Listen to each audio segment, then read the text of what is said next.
నమస్తే, welcome to our channel. నేను సిరి. ఇవాళ తెల్లవారుజామున అయితే రామోజీరావు గారు అయితే కన్నుమూయడం జరిగింది. అయితే ఇన్వెస్టర్లు ఎవరు నష్టపోకూడదని రామోజీరావు గారు కొన్ని కీలక నిర్ణయాలు తీసుకున్నారని చెప్పేసి అయితే కొన్ని వార్తలు వస్తున్నాయి. అవి ఏంటి అనేది మనకి వివరించడానికి మనతో పాటు ఉన్నారు ప్రముఖ సినీ క్రిటిక్ దాసరి విజ్ఞాన్ గారు. నమస్కారం. నమస్తే. ఇప్పుడు చూసాము మన ఇండస్ట్రీలో అంటే ఒక మీడియా సంస్థ అధినేత, ఈనాడు మీడియా సంస్థల అధినేత రామోజీ గారు అట్లాంటి అంటే అసలు తన ద్వారానే ఇంకా అనేక ఛానళ్ళు రావడమే కావచ్చు. ఒక జర్నలిజంకి పుట్టిల్లు ఏంటంటే ఇంకా ఈనాడు సంస్థ అని చెప్పుకోవాలి. రామోజీ గారు వల్లనే ఇదంతా జరిగిందని మనం చెప్పుకోవాలి. ఈరోజు ఎలాంటి వాళ్ళు జర్నలిజం చేస్తున్నారంటే అక్కడ ఆ చెట్టు కాయాలనే చెప్పుకోవాలి. సో అలాంటి మనిషి ఈరోజు మన మధ్యలో లేరు. సో ఏంటంటే ఇక్కడ మాట్లాడుకోవాల్సింది ఏంటంటే మీడియా పరంగానే కాకుండా చాలా బిజినెస్లు కూడా చేశారు. తను చాలా మందికి ఉపాధి కల్పించారు.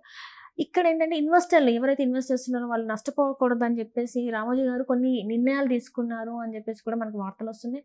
అవి ఎలాంటి నిర్ణయాలు అంటారు? అసలు విషయానికి వెళ్తే బేసిక్గా ఎవరైనా సరే ఒక పెద్ద వ్యాపార సంస్థ ఉంది అంటే ఖచ్చితంగా ఐపీఓకి వెళ్ళిపోతారు. స్టాక్ మార్కెట్ ప్రతి ఒక్కరు, జిందాల్ కానివ్వండి, అదానీ, అంబానీ, ఎవ్రీబడి, రిలయన్స్లో కూడా Reliance constructions, Reliance industries, Reliance properties, ఏవేవో ప్రతి ఒక్కరు ఐపీఓకి వెళ్ళిపోతారు. ఐపీఓకి వెళ్తే అదొక ఆనందం. అంటే అందులో ఎవరైనా సరే షేర్లు కొనొచ్చు, ఆ షేర్లను ఇంకెవరికైనా సరే అమ్ముకోవచ్చు.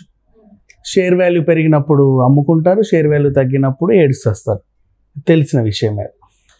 సో ఇట్లా ఉన్నప్పుడు మార్గదర్శి కానీ, రామోజీ గ్రూప్కి కానీ, రామోజీరావుకి సంబంధించినటువంటి ఏ సంస్థ నుంచి కానీ తన ఐపీఓ వెళ్ళాల. ఎందుకంటే ఇన్వెస్టర్లు నష్టపోకూడదు తన వల్ల అనే ఒక చిన్న ఇదనమాట. The only reason. వెళ్ళొచ్చు, పెద్ద విషయం కదా. ప్రతి ఒక్కరు ఇప్పుడు ఏ చిన్న సంస్థ, ఇప్పుడు మన ఇద్దరం కంపెనీ పెట్టినా సరే మన నెక్స్ట్ టార్గెట్ అదే ఉంటుంది. ఎలాగైనా సరే ఐపీఓ తెరవాలి, మనకంటూ స్టాక్ వాల్యూ బాగా పెరగాలి, 200 CR 250 CR ఏడాదికి ప్రాఫిట్ రావాలి, అలాంటి ఆశలు ఉంటాయి చాలామందికి. బట్ ఈయన ఇంత పెద్ద సంస్థ, ఇప్పుడు రామోజీ ఫిలిం సిటీని కూడా నువ్వు ఐపీఓ చేస్తే నీకు మంచి లాభాలు వస్తాయి. అంటే పెద్ద పెద్ద సినిమాలు అనౌన్స్ అయినప్పుడల్లా ఫిలిం సిటీలో షూట్స్ అవుతూ ఉంటాయి కదా, షేర్ వాల్యూ పెరుగుతుంది. నీకు ఇంకా మంచి విషయం చెప్పాలంటే షేర్స్ ఎలా, ఇప్పుడు జొమాటో, స్విగ్గీ ఉంది కదా, వీటి షేర్లు వర్షాకాలం పెరుగుతాయి, ఎండాకాలము పెరుగుతాయి. మంచి ఎండాకాలంలో బయటికి వెళ్ళిన వాళ్ళందరూ ఆర్డర్లు చేసుకుంటారు ఎక్కువ. వర్షాకాలం కూడా వీళ్ళు బయటికి వెళ్ళరు, ఎక్కువ జెప్టో ఏ పెడతారు. వీటి ఐపీఓలు పెరుగుతాయి బేసికలీ. అండ్ నెక్స్ట్ ఏదైనా ఇంకా ఏం చెప్పాలి, బంధులు రాస్తా రోకోలు ఉండే ఛాన్సులు ఉంటాయి, 144 సెక్షన్లు పడే ఛాన్సులు ఉంటాయి. లేకపోతే ఇప్పుడు వాతావరణ శాఖ రెడ్ అలర్ట్, ఈ వారం రోజులు బయటికి వెళ్ళకండి, ఆ వారం రోజులు ఈ ఆన్లైన్ డెలివరీ సర్వీసెస్ షేర్లు పెరుగుతాయి, షేర్ వాల్యూస్ బాగా పెరుగుతాయి. సింపుల్ నానుడి అంతే. నెక్స్ట్ మళ్ళీ రియల్ ఎస్టేట్ షేర్లు పెరుగుతాయి కొన్ని. ఇప్పుడు అమరావతి దగ్గర రియల్ ఎస్టేట్ కంపెనీ షేర్స్ బాగా పెరుగుతాయి. ఎందుకంటే వాళ్ళందరికీ ముందే తెలుసు చంద్రబాబు నాయుడు వస్తే ఏదో ఉంటుంది. మొన్న ఎలక్షన్ కౌంటింగ్ రోజు నుంచే షేర్ వాల్యూ పెరగడం స్టార్ట్ అయిపోతూ ఉంటుంది. ఇట్లా మోడీకి సంబంధించి ఇప్పుడు హెరిటేజ్ షేర్లు భారీగా పెరగల. నిన్నగాక మొన్న నీకు తెలుసా 5 daysలోనే 548 కోట్లు లాభం వచ్చింది. మొన్న 5 days, నిన్ననే న్యూస్ వచ్చింది. సో ఇట్లాంటివి ఉంటాయి. మంచి విషయం, అప్పుడప్పుడు పెరిగితే లాభమే. కానీ ఒక్కొక్కసారి డీలా పడిపోతే నష్టాలు కదా, ఆ టైంలో అప్పుడే అమ్ముకునే వాళ్ళకి చాలా నష్టం. సో రామోజీరావు గారు ఏంటంటే, నా వల్ల ఎవరికైనా లాభాలు వస్తే పర్లేదు, ఏమీ రాకున్నా పర్లేదు, ఇప్పుడు బాగుపడితే చాలు, కానీ నష్టపోకూడదు అనే ఒక్క నానుడితో ఈయన ఇప్పటివరకు ఐపీఓకి వెళ్ళాల. అది సంగతి. సో ఈ విషయాన్ని వాళ్ళ ఎంప్లాయీస్ వీళ్ళు మాట్లాడుకుంటూ ఉంటే బయటికి వచ్చింది, ఓహో ఇంత ఇది ఉందా ఈయనకి అని. ఎప్పుడైనా సరే ఒక మనిషి లేరు అంటేనే బోల్డ్ అని వార్తలు వస్తాయి. ఇప్పుడు మనకి తారకరత్న చనిపోయేంత వరకు కూడా టీడీపీలో కొంచెం యాక్టివ్గా ఉన్నాడు. నందమూరి ఇంటి బిడ్డ, అప్పట్లో హీరో అనే తెలుసు. తను ఎప్పుడైతే చనిపోయాడో ఆయన ఎంత గొప్ప వ్యక్తో అందరికీ తెలిసింది. ఎంతమందికి ఎన్ని చేశాడు, ఎలా ఉన్నాడు, కుటుంబానికి ఎంత విలువ ఇచ్చాడు, తన లవ్ స్టోరీ ఏంటి, అదేంటిది తెలిసిందే కదా. సేమ్ అంతే ఇప్పుడు ఈయన కూడా. అఫ్కోర్స్ రామోజీరావు గారితో తెరిచిన పుస్తకమే అందరికీ తెలుసు. బట్ ఇంకా ఆయన లోతుల్లో ఏమేమి ఉన్నాయో చాలా తక్కువ మందికి తెలుసు కదా. ఇప్పుడు ఒకరొకరు అలా బయట పెడుతుంటే అందరూ విని నివ్వెరపోతున్నారు.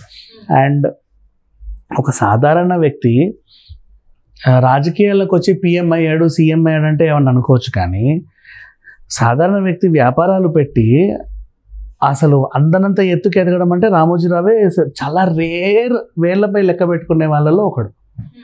అంతే కదా.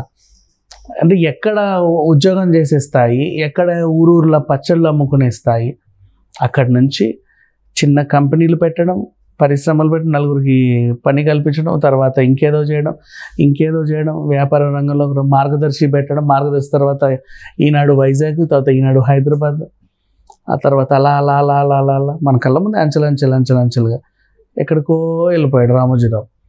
సో కళ్ళ ముందే కదా పెద్దగా ఎదిగిన వ్యక్తి. సో అట్లా చూసుకుంటూ పోతే చాలామందికి ఒక రోల్ మోడల్ అని చెప్పుకోవచ్చు. చాలామందికి ఒక టైప్ ఆఫ్, ఆయన పేరు ఏదైతే ఉందో మార్గదర్శి, ఈయన చాలామందికి మార్గదర్శి అని చెప్పుకోవాలి. అంటే ఇక్కడ మనం చూసుకున్నట్టయితే ఇప్పుడు మీరు చెప్పింది షేర్స్ గురించి చెప్పారు. అండ్ ఇంకొకటి ఏంటంటే రచన మీద కూడా రామోజీ గారికి శ్రద్ధ ఉంది. అంటే ఫస్ట్ నుంచి వెళ్ళి కూడా ఒకలాంటి ఏమంటారు న్యూస్ పేపర్లో రాయడమే కావచ్చు, ఏదైనా కూడా చీఫ్ ఎడిటర్గా ఉన్నారు కదా లాస్ట్ మినిట్ వరకు కూడా. ప్రతిదీ కూడా తెలుగు వర్డే ఉండాలి అని చెప్పేసి చూసుకునేవారు.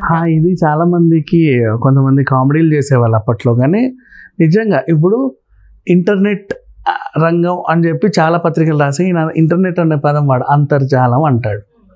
ఇట్లాగే ఇలాంటి కొన్ని ఈనాడు తెలుగుని తెలుగులా పలకడంలో, తెలుగు వాల్యూలు పెంచడంలో ఎప్పుడు ప్రధాన పాత్ర పోషిస్తుంది. అది అందరికీ తెలిసిన విషయమే. తెలుగు అంటే చాలా ఇష్టం ఆయనకి.